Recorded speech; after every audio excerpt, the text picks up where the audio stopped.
അപ്പൊ നമ്മള് അധിക നേരം സമയം ചെലവഴിക്കുന്നില്ല. തന്നെ വീട്ടിലേക്ക് പോണം ഗൈസ്. നമുക്ക് ഒന്നാമത് പ്രശ്നം ഇവിടെ തൊട്ടടുത്ത് കടയോ വീടോ ഒന്നും ഇല്ലാത്തതാണ്. പക്ഷെ നമുക്ക് കേറിയിരിക്കാൻ പറ്റില്ലല്ലോ. കടയാകുമ്പോ നമുക്ക് കേറിയിരിക്കാം. മഴയൊക്കെ വരുവാണെങ്കിൽ മൂടി ചെറുതായിട്ട് മൂടി.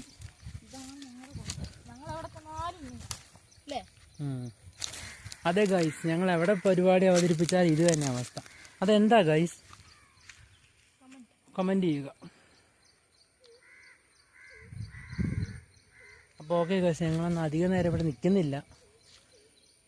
എന്തെങ്കിലും അവിചാരിതമായിട്ട് എന്തെങ്കിലും ഒരു ഇത് സംഭവിക്കുവാണെങ്കിൽ ഞങ്ങൾ വീഡിയോ എടുത്ത് ഇടുന്നതായിരിക്കും. മീൻ കിട്ടുവാണെങ്കിലോ മീൻ കിട്ടാൻ സാധ്യത ഇല്ല. Okay guys.